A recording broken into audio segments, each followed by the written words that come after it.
Admiral Vextara stood on the bridge of the Eternal Dominion and felt proud. The massive ship stretched 4 kilometers from front to back. Its hull gleamed with polished metal that had never seen real battle. Around the flagship, 12 other warships floated in perfect formation. Each ship was bigger than most space stations. The Zilithian Galactic Empire had ruled the galaxy for 3,000 years. No one challenged them anymore. No one dared. The Empire controlled 10,000 worlds and ruled over trillions of people from hundreds of different species. Their fleets were the largest ever built. Their weapons could crack planets in half. Their technology was the most advanced known to exist. Today was supposed to be a simple patrol mission. Admiral Vextara was inspecting the Outer Rim territories near a system called Kepler 442. These border regions were peaceful. Nothing interesting ever happened here.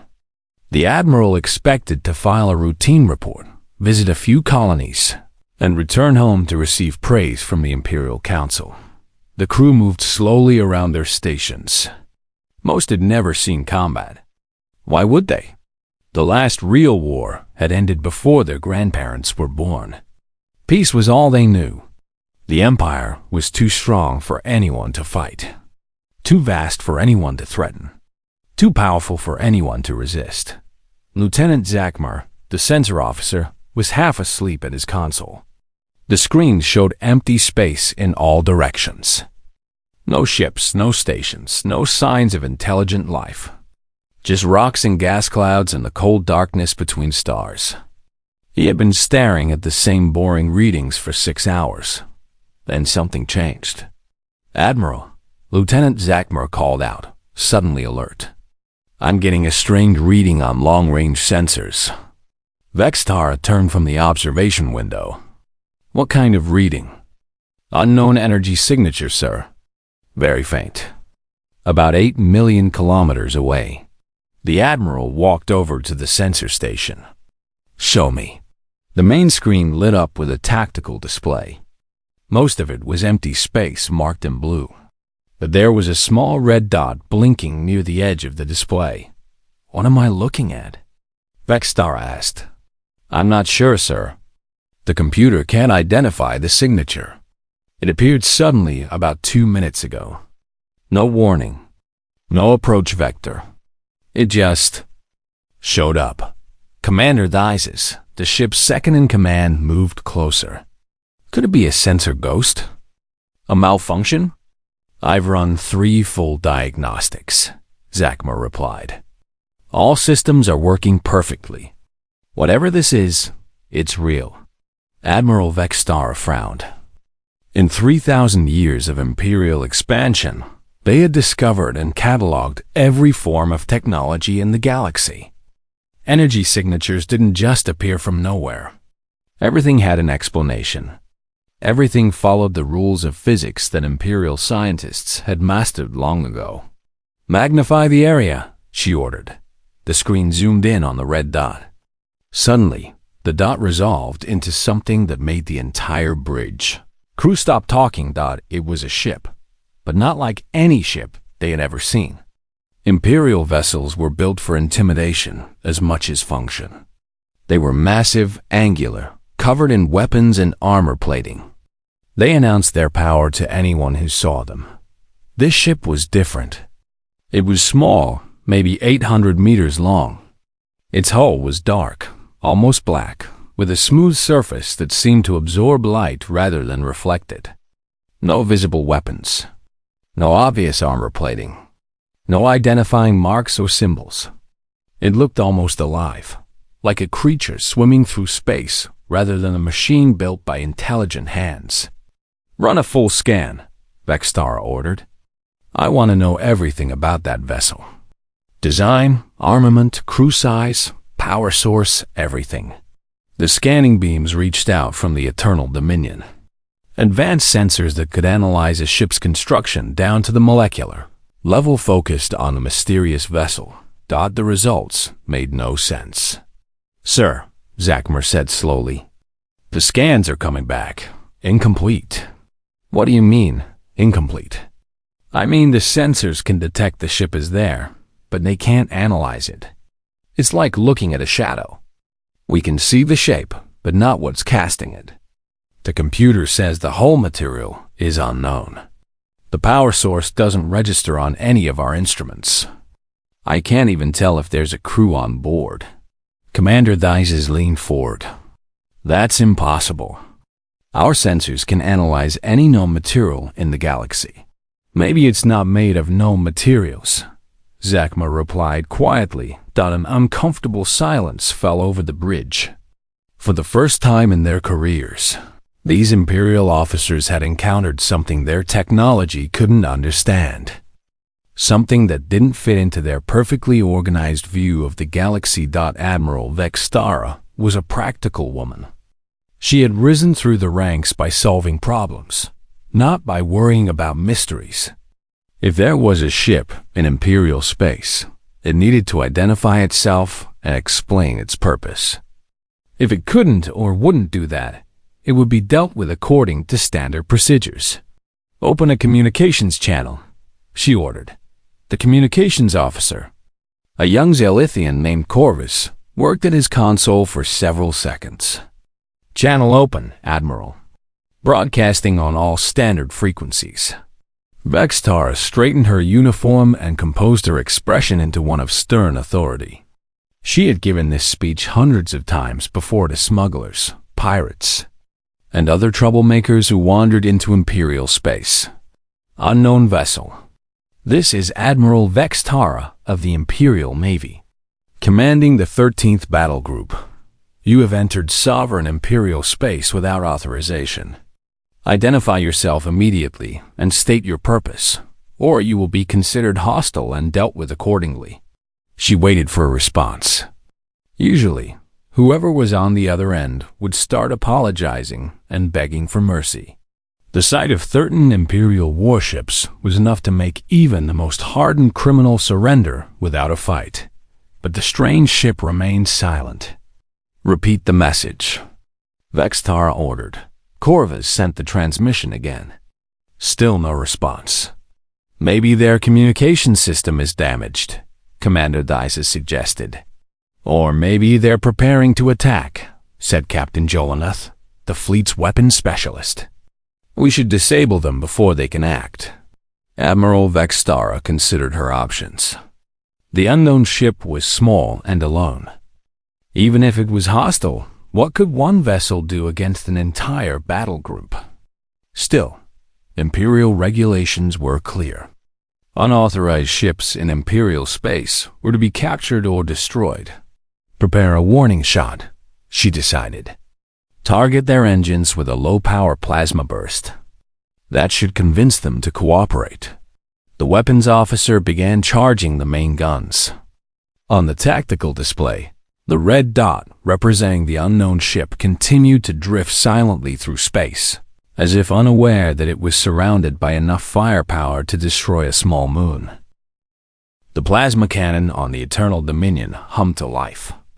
Captain Jolman watched his weapons display as the targeting systems locked onto the strange ship's engine section. The computer calculated the perfect angle for a disabling shot that would leave the vessel helpless but intact. Weapons ready, Admiral. Jolanath reported. Admiral Vextara nodded. Fire a warning shot. Low power. Aim for their rear engine block. The plasma beam lanced out from the Imperial flagship. It was a beautiful sight, a bolt of pure energy that could melt through a mountain. The beam traveled at nearly the speed of light, covering the distance between ships in seconds. Then something impossible happened. The plasma bolt simply vanished. Not deflected, not absorbed. It just stopped existing about 50 meters from the unknown ship's hull. One moment the deadly energy beam was there. The next moment it was gone, as if space itself had eaten it. Every person on the bridge stared at their screens in shock. What just happened? Admiral Vextara demanded. Captain Jolanath was frantically checking his instruments. I don't know, sir. The beam fired normally. It should have hit the target. But the sensors show no impact, no explosion, nothing. The energy just disappeared. Are there shields that advanced? Commander Theises asked. I don't detect any shields, Lieutenant Zakmer replied from his sensor station. No energy barriers, no defensive fields, nothing. According to our instruments, that ship has no protection at all. Before anyone could respond, the communications console came to life. A clear voice spoke in perfect Zilithian, the Empire's official language. But this wasn't the frightened babbling of a captured smuggler or the angry threats of a pirate. This was calm, professional, and somehow terrifying in its confidence. Imperial vessel, this is Captain Sarah Chun of the Terran Federation ship Persistence. You have fired upon a Federation vessel conducting lawful patrol operations. This is a violation of Soul Accords, Section 47, Territorial Aggression. You have 30 seconds to explain your actions before I am authorized to respond with appropriate force. The bridge fell silent. Admiral Vextara felt her blood turn cold. In all her years of service, no one had ever spoken to an Imperial battle group with such casual authority. No one had ever demanded explanations from the Empire. The Empire gave orders. Everyone else followed them. Terran Federation? She whispered. Commander Theises was already checking the computer database. No record of any Terran Federation, Admiral. No record of any species called humans. I've never heard of the Soul Accords. 20 seconds. Captain Chun's voice continued. I'm waiting for an explanation. Admiral Vextara tried to gather her thoughts. This was clearly some kind of mistake. The unknown ship was small and alone. It had no visible weapons. It showed no signs of advanced technology except for whatever had made their plasma beam disappear. Surely this was just a case of mistaken identity or confused aliens who didn't understand Imperial authority. Captain Chun, Vextara replied, using her most commanding voice. This is Admiral Vextara of the Zilithian Galactic Empire. You are in Imperial space without authorization. Lower whatever defensive systems you're using and prepare to be boarded for inspection. 15 seconds, Chun replied, ignoring the Admiral's words completely. Did she just ignore me? Vextara asked in disbelief. Yes, sir. Commander Theises replied quietly. No one ignores the Imperial Navy. Captain Jolanath, target their main hull. Full power this time. If they want to play games, we'll show them what happens to people who threaten the Empire. Admiral, Lieutenant Zakmer interrupted. I'm getting some very strange readings from that ship. Energy patterns I've never seen before. I think they're powering up some kind of weapon system. On the main screen, the dark ship remained motionless. But something was happening around it. Space itself seemed to shimmer, like heat waves rising from hot ground. The shimmer grew stronger, spreading outward from the ship's hull. 5 seconds, Captain Chun announced. Fire! Admiral Vextara shouted this time. Captain Jolanath didn't hold back. The Eternal Dominion's main plasma cannon unleashed a beam that could have destroyed a space station. The bolt of energy screamed through space toward the human ship. And again, it vanished. But this time, something else happened. The human ship moved, but it didn't move the way ships were supposed to move. It didn't accelerate gradually or turn slowly like the massive Imperial vessels. One moment, it was 8 million kilometers away. The next moment, it was right beside the Imperial destroyer crushing Victory, one of the smaller ships in the battle group. How did they do that? Commander Theises gasped. I don't know, Lieutenant Zakmer replied, his voice shaking. Our sensors didn't track any movement. No acceleration, no energy signature. They were there, then they were here. It's like they just jumped. Admiral Vextara stared at the tactical display in horror. The human ship was now positioned directly above the crushing Victory. At that range, Even the smallest weapon could punch through the destroyer's armor. Captain Hector, she called on the CUM system to the crushing victory. Evasive maneuvers. Get away from that ship immediately. Trying, Admiral, came the reply. But they're matching our every move. However we turn, they stay right with us. It's like they're reading our navigation computer. The human ship's voice came over the CUM again, still perfectly calm. Admiral Vextara, you fired on a Federation vessel without provocation. This constitutes an act of war under galactic law. However, I am authorized to offer you one chance to surrender peacefully. Surrender? Vextara could barely speak the word. The Zilithian Empire didn't surrender. The Empire conquered. The Empire commanded. The Empire ruled. You're talking to the most powerful fleet in the galaxy. We have 13 warships. You have one. Actually, Captain Chen replied, you have 12 now. Admiral Vextara looked at the tactical display. The crushing victory was gone. Not damaged. Not destroyed. Simply gone. In its place was empty space and a slowly expanding cloud of glittering particles. What did you do? Vextara whispered. I removed a threat, Chan answered. The crushing victory was charging weapons while attempting to ram my ship. I defended myself. The crew was transported to safety before the vessel was dismantled. Transported to safety? What does that mean? Check your medical bay, Admiral. You'll find 347 confused but unharmed Zilithians who were very curious about how they ended up on your ship instead of theirs. Commander Dices was already on the CUM with the medical section. After a moment, he looked up with a pale face. It's true, Admiral. Medical reports 347 people just appeared in our medical bay. They're wearing crushing victory uniforms. They all claim they were on their ship 1 second and here the next. Admiral Vextara felt the universe tilting around her. This was impossible. Ships couldn't teleport. People couldn't be transported through solid walls. Physics didn't work that way. The Empire's scientists had mapped every natural law, every force, every possible technology, but the evidence was right in front of her. A human ship that could appear and disappear at will. Weapons that could make Imperial vessels simply stop existing. Technology that could move people across space without any visible mechanism. Admiral, Captain Chen's voice continued, I'm going to give you some time to think. I suggest you contact your superiors and explain the situation. Tell them the Terran Federation is prepared to discuss peaceful relations, but we will not tolerate attacks on our ships or our citizens. We'll be waiting right here when you're ready to talk like civilized people.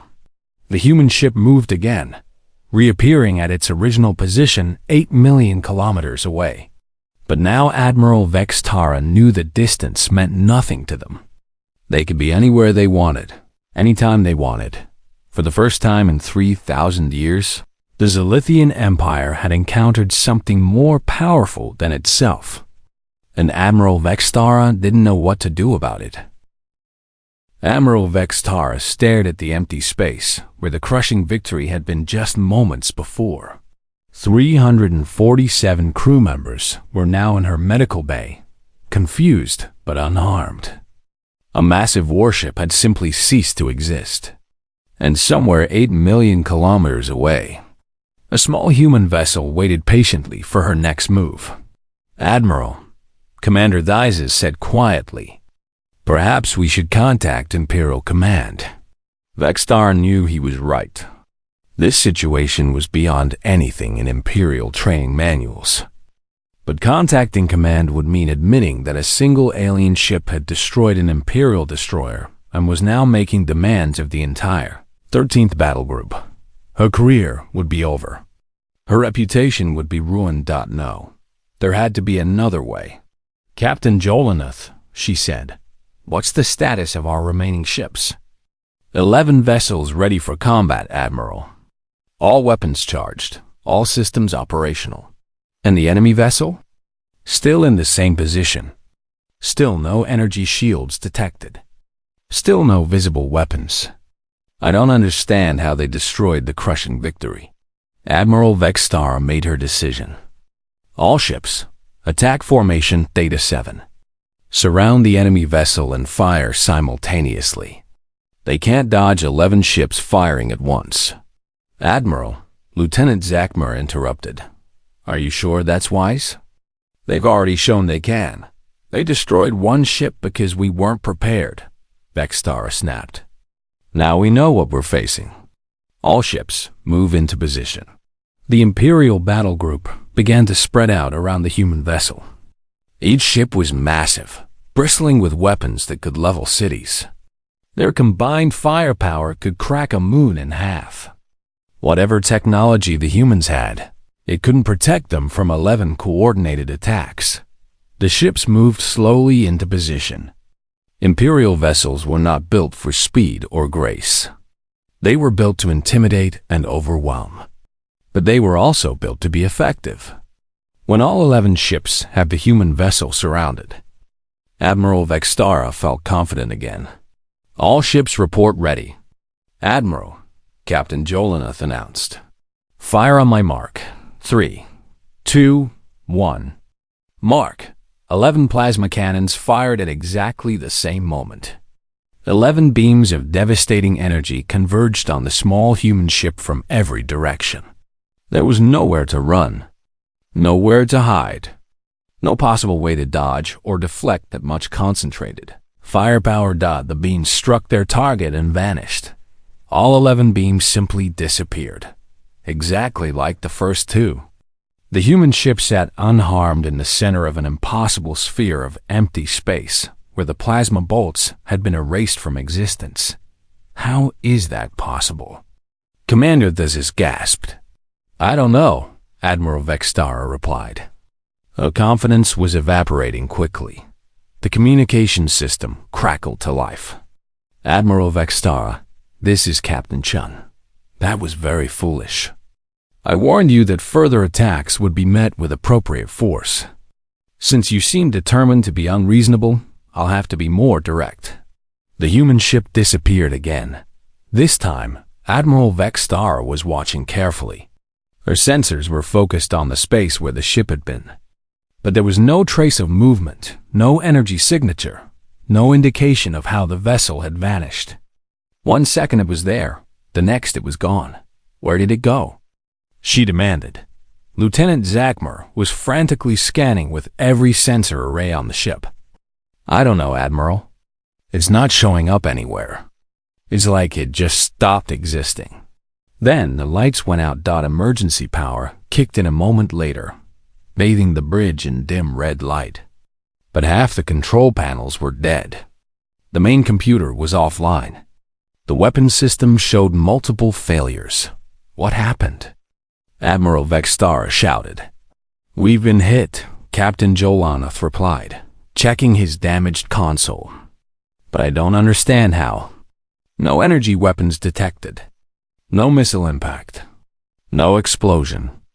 Our systems are just failing. Commander Thezis was listening to reports from other ships in the fleet. His face grew pale as each captain reported the same thing. Weapons offline. Computers failing. Life support systems shutting down one by one. Admiral, he said quietly, it's not just us. Every ship in the fleet is experiencing system failures. But there's no sign of attack, no indication of what's causing it. The human ship's voice came over the CUM system, which somehow still worked despite all the other failures. Admiral, your ships are not damaged. I've simply convinced your computers that they don't want to fight anymore. Your crews are safe. Your hulls are intact. But your weapons and navigation systems will not respond until you agree to discuss this situation peacefully. That's impossible, Vextara said. Our computers are hardened against electronic warfare. They're physically isolated from external signals. Your computers aren't being attacked, Admiral. They're being convinced. There's a difference. Would you like me to explain quantum consciousness interfacing, or would you prefer to discuss surrender terms? Admiral Vextara felt her world collapsing around her. In the space of an hour, everything she thought she knew about warfare, technology, and the Empire's place in the galaxy had been proven wrong. The humans weren't just more advanced than the Empire. They were operating on a completely different level of understanding. Admiral, Commander Thizes whispered, long-range sensors are detecting something new. What now? More ships, sir. Lots more ships. They're appearing throughout Imperial space. The same way the human ship appeared here, just showing up from nowhere. The tactical display flickered back to life, showing a map of local Imperial space. Red dots were appearing all over the map. Dozens of them. Then hundreds. Each dot represented a ship appearing near an Imperial fleet, an Imperial base, or an Imperial colony world. How many? Vextar asked weakly. I count 312 confirmed contacts so far, Zakma replied. And more appearing every few seconds. Admiral, they're everywhere. Every major Imperial installation has at least one human ship nearby. Captain Chun's voice filled the bridge again. Admiral, what you're seeing is a small portion of the Terran Federation fleet. We've been watching your empire for quite some time.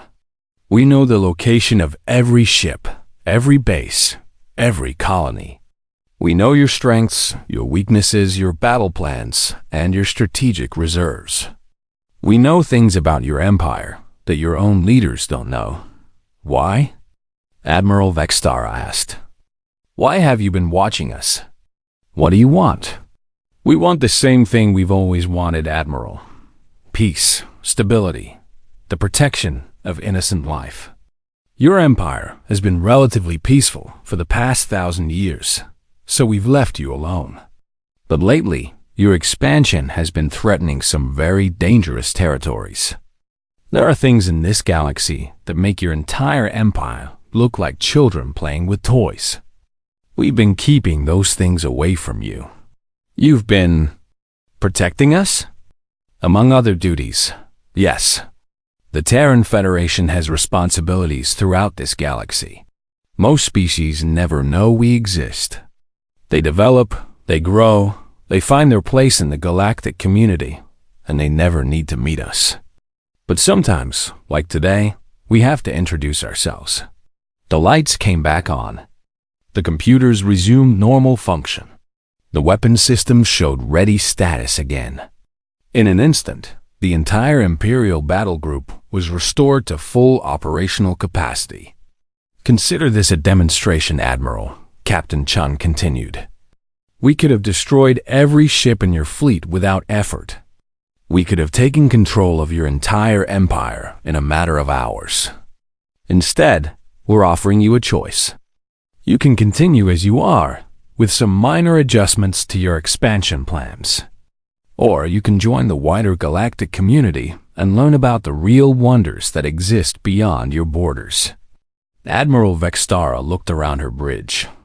Her officers stared back at her with confused, frightened faces. These were some of the best military minds in the Empire, and they were completely out of their depth. What kind of adjustments? She asked. Nothing dramatic. There are 7 star systems on your expansion list that you'll need to avoid. They're inhabited by things you don't want to disturb. In return, we can offer you access to technologies that will solve your energy shortage problems and extend the lifespan of your people by about 300 years. And if we refuse, then you'll go back to your normal routine and we'll continue watching from a distance. But the next time you fire on one of our ships, the conversation will be much shorter and far less pleasant. Admiral Vextara realized she was trapped. The Empire's mighty fleet was helpless against technology they couldn't understand, couldn't fight, and couldn't escape. But the humans weren't offering conquest or slavery. They were offering partnership. For the first time in 3,000 years, the Zilithian Empire was not the strongest power in the galaxy. And somehow, Admiral Vextara found that thought both terrifying and oddly comforting. Admiral Vextara sat in her command chair, staring at the tactical display that showed hundreds of human ships scattered across Imperial space. Each red dot represented everything the Empire had thought impossible just hours before. She felt like a child who had just discovered that the monsters under her bed were real. But they had been protecting her all along. "Admiral," Lieutenant Zakmar said quietly, "I'm receiving a data package from the human ship. Captain Chun says it contains some information about galactic history. Put it on the main screen." The tactical display changed to show a star map of the local galactic arm. But this wasn't the map Admiral Vextara knew. This map showed territories and boundaries that didn't exist in Imperial records. Vast regions of space marked with warnings in multiple languages. Trade routes that bypassed entire star systems. And everywhere, small blue dots representing human observation posts. "This is impossible," Commander Theises whispered. "According to this map, there are dozens of major civilizations we've never encountered. Entire empires we've never heard of." Captain Chun's voice came over the COM system. "Admiral, what you're looking at is the real galactic political map. The Zilithian Empire controls about 12% of this galactic arm. You're the third largest political entity in this region. Not the largest. Third largest?" Admiral Vextara could barely speak. "The Cathari Collective controls about 18%. And they've been watching your expansion with great interest. They consider your species a potential food source. The Vorthak machine intelligence controls about 15%, and they view all biological life as a contamination to be sterilized. Both of these powers have been planning invasions of Imperial space for the past 2 centuries. The star map zoomed in on the border regions of Imperial space. Admiral Vextara could see massive fleet concentrations just beyond the Empire's outer colonies. Thousands of ships waiting in dark space, hidden from Imperial sensors. "Why haven't they attacked?" she asked. "Because we haven't let them," Captain Chun replied. "The Terran Federation maintains the balance of power in this region. When the Cathari mass their fleets for an invasion, we arrange for the Vorthak to discover resource deposits in the opposite direction. When the Vorthak starts sterilization campaigns, we provide the Cathari with intelligence about machine vulnerabilities. We keep them busy with each other so they don't have time to bother you." "You've been managing us?" "We've been managing the situation. Your empire has been a useful buffer zone between 2 very hostile powers. Your people are reasonably peaceful. Your expansion has been gradual rather than aggressive, and your technology level made you no threat to anyone. We saw no reason to interfere." Commander Theises was studying the data more carefully. "Admiral, look at these timestamps. Some of these human observation posts have been in place for over 1,000 years. They've been watching us since before the Empire even formed." The implications hit Admiral Vextara like a physical blow. Every major Imperial decision had been made while human observers watched from the shadows. Every military campaign, every diplomatic negotiation, every expansion plan had been conducted under the eyes of a power that could have stopped them at any time. "How long have you been in this galaxy?" she asked. "The Terran Federation has maintained a presence in this region for approximately 4,000 years, Captain Chen replied. "We arrived not long after your species developed faster than light travel. You were showing promise, so we decided to keep an eye on your progress." "And the other powers?" "The Cathari and the Vorthak. Much older than your empire, but much younger than our presence here. We've been shepherding this entire region through a very delicate period of development. 3 major powers expanding at the same time could have resulted in a galactic war that would have destroyed billions of innocent lives." Lieutenant Zakmer was receiving more data from the human ship. "Admiral, They're sending us records of incidents, times when Imperial ships encountered the Cathari or the Vorthek. Admiral Vextar remembered those incidents. Over the past century, there have been dozens of reports from Imperial scouts about strange ships in deep space. Ships that had fired on Imperial vessels and then mysteriously exploded or disappeared. The Imperial Navy had always assumed these were pirates or rebels with experimental weapons. "Those weren't pirates," she said slowly. "No," Captain Chun confirmed. "Those were advanced scouts from hostile powers, testing Imperial defenses. In each case, our ships arrived shortly after contact and neutralized the threat. We then arranged for your ships to find convenient explanations for what had happened." "The pirate base in the Corval system," Commander Thyses said suddenly. 3 years ago, our patrol found a destroyed pirate base with no explanation for how it was destroyed. "Cathari Forward Outpost," Captain Chun replied. "They were using it to stage raids on Imperial shipping and gather intelligence about your military capabilities. We removed it. The computer virus that hit the exploration fleet in Sector 12? Vorthik infiltration attempt. They were trying to take control of your ships to use them against your own colonies. We isolated and destroyed the virus before it could spread." Admiral Vextara felt sick. The empire she had served her entire life was not the proud, independent power she had believed it to be. They were pets in a zoo, protected by keepers they couldn't even see. "Why?" she asked. "Why protect us? Why not just conquer the galaxy yourselves?" "Because, Admiral, conquest is not the goal. Growth is. Development is. The evolution of consciousness throughout the galaxy is.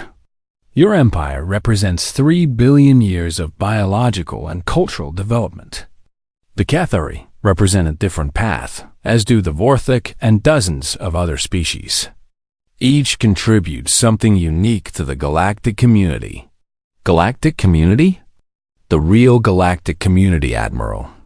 The one your empire hasn't been ready to join until now.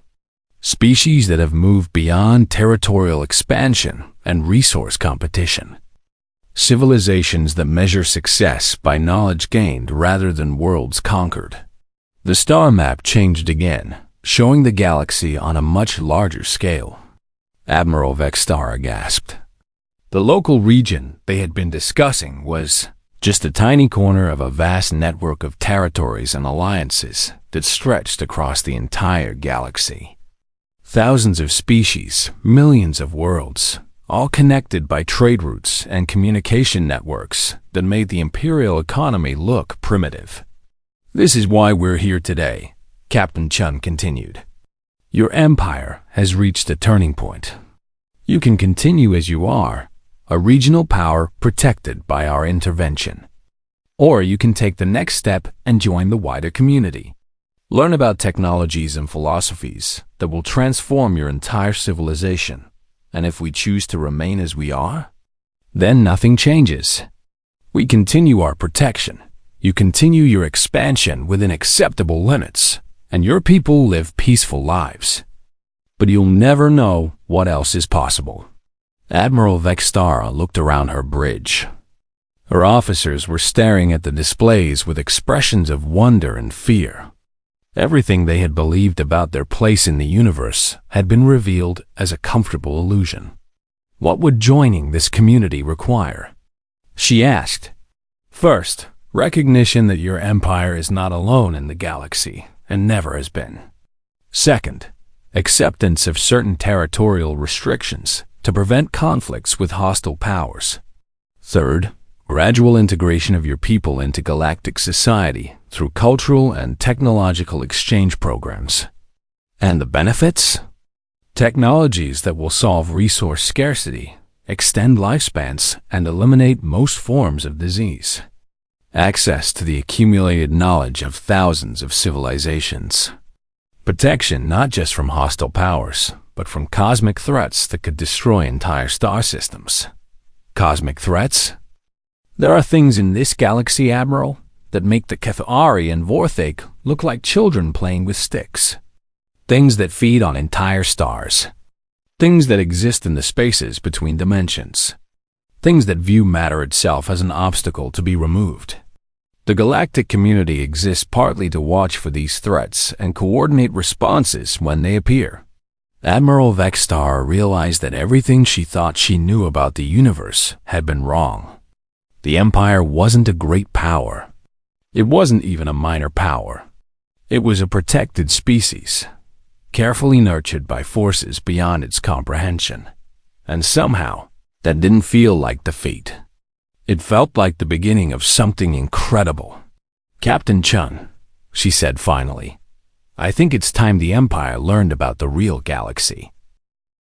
1 year later, Admiral Vextara stood on the bridge of the same ship, but everything else had changed. The Eternal Dominion now flew alongside vessels from a dozen different species, all traveling together toward a region of space that had been forbidden just months before. Today, they would witness something that the Zilithian Empire could never have imagined. "Admiral," Lieutenant Zakmer called from his station, "we're receiving clearance from the Galactic Community Defense Network. We're authorized to proceed to the observation point." "Thank you, Lieutenant." "Take us in." The transformation of the Empire had not been easy. When Admiral Vexstar returned to Imperial Command with news of the Terran Federation and the true nature of galactic politics, many officials had refused to believe her. Some had accused her of treason. Others had demanded proof. Captain Chun had provided proof. Human ships had appeared in orbit around the Imperial capital world, not to threaten or intimidate, but to demonstrate. They had shared medical technologies that cured diseases the Empire had fought for centuries. They had provided energy solutions that ended resource shortages on 12 colony worlds. They had shown the Empire's scientists how to extend the human lifespan from 80 years to nearly 400. Most importantly, they had shown the Empire what lay beyond their protected borders. The Imperial Council's attitude had changed quickly when long-range sensors detected Cathari fleets massing for an invasion that had been planned for decades. Ships designed to harvest entire populations as food, equipped with weapons that could boil away planetary atmospheres. The invasion would have succeeded if it had been launched, but it hadn't been launched. Human intervention had convinced the Cathari that their resources would be better spent fighting a Vorthak incursion 3 sectors away. The machine intelligences were currently busy trying to sterilize a region of space that the Cathari considered vital to their expansion plans. Neither war will accomplish anything, Captain Chun had explained during one of her visits to the Imperial capital. Both sides will exhaust themselves fighting over worthless territory that we've seeded with fake resource deposits. When they're done, they'll return to their borders and start planning again. This gives your people another 50 years to develop before the cycle repeats. 50 years to develop into what? The Imperial Chancellor had asked. Into a civilization that doesn't need our protection anymore. Into people who can stand as equals with the other community members. The process had begun immediately. Imperial scientists worked alongside human engineers to understand technologies that seemed like magic. Imperial diplomats learned about species whose very existence challenged everything they thought they knew about life and intelligence. Imperial military officers discovered that warfare in the galactic community was about protection and peacekeeping rather than conquest and domination. Admiral Vextar had volunteered to be one of the first exchange officers, serving aboard human vessels to learn about their methods and philosophy. She had expected to be intimidated by their advanced technology and superior capabilities. Instead, she had been surprised by how similar they were to her own people. Human crews worried about their families back home. They complained about duty schedules and ship rations. They told jokes and played games during off-duty hours. They mourned lost comrades and celebrated successful missions. The only real difference was the scale of their responsibilities and the scope of their knowledge. "Admiral," Commander Thais said from his position beside her. He had also volunteered for the exchange program and now served as her second-in-command on joint operations. "The defense fleet is taking position around the quantum rift." Admiral Vextara looked at the main display. Ahead of them, space was torn open like a wound in reality itself. Through the rift, impossible colors shifted and changed, following patterns that hurt to look at directly. This was one of the cosmic threats Captain Chun had mentioned. Something from outside normal space-time was trying to push its way into their galaxy dot around the rift. Hundreds of ships from dozens of species worked together to contain the intrusion.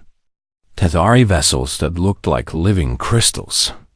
Vorthic machines that resembled geometric sculptures.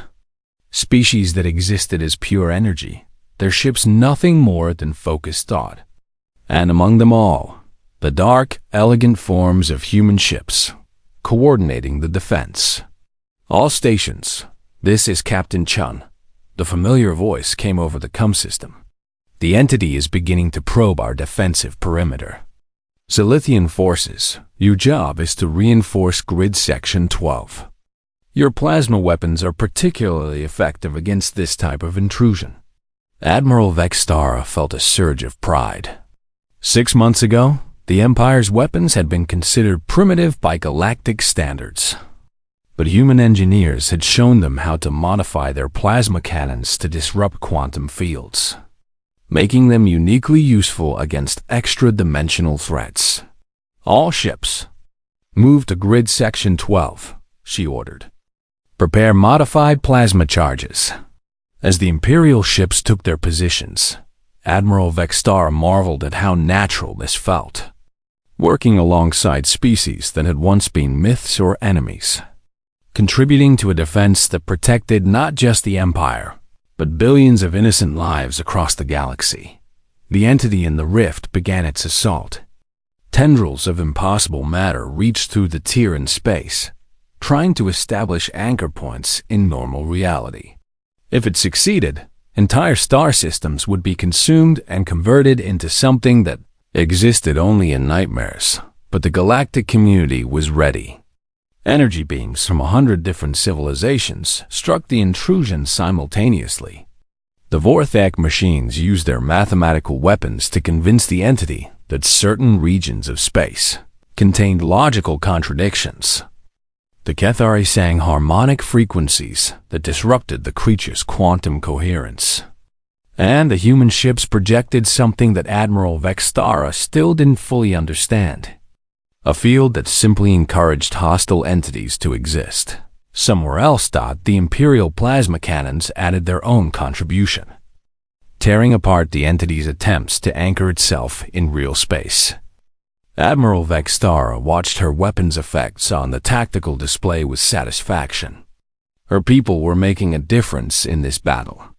They were protecting the galaxy alongside civilizations that had been doing this for thousands of years. After 6 hours of coordinated assault, the entity retreated. The rift began to close, sealing itself with a sound like reality healing. The defense fleet held position until the last traces of the intrusion had vanished. Then began the process of dispersing back to their home territories. "Well done, Admiral Vextara." Captain Chun's voice came over the comm. "Your people performed excellently. The Empire should be proud of its contribution today." Admiral Vextara smiled. "Thank you, Captain. It feels good to be useful in something larger than ourselves. That's the real secret of the galactic community, Admiral. Every species contributes something unique. Every civilization adds to our collective knowledge and capability. The Empire's contribution is just beginning." As the Imperial ships prepared to return home, Admiral Vextara reflected on how much had changed.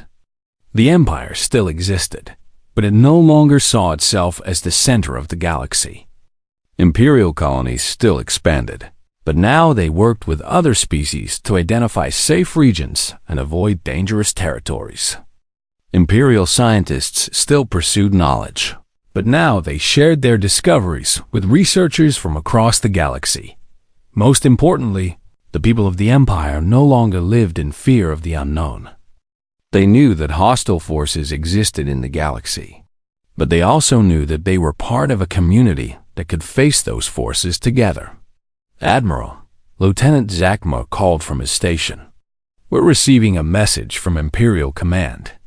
They want to know when we'll be available for the next joint operation. Tell them we're ready whenever the community needs us, Admiral Vextara replied. We're not just the Zilithian Empire anymore.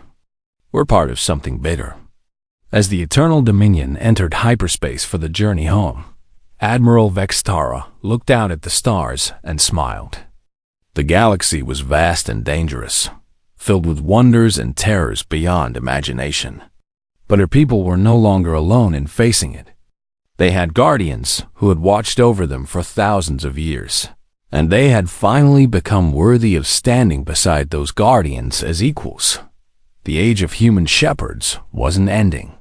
It was evolving, and the Zilithian Empire was proud to be part of that evolution, contributing to a future where no species would have to face the darkness alone, in the depths of space. Other young civilizations continued their development, watched over by the same patient guardians who had once protected a small empire that thought it ruled the galaxy. And when those civilizations were ready, they too would be welcomed into the community of worlds that stretched across the stars. Each species adding its voice to the growing symphony of galactic cooperation. The universe was vast and full of dangers, but it was also full of friends. And that made all the difference.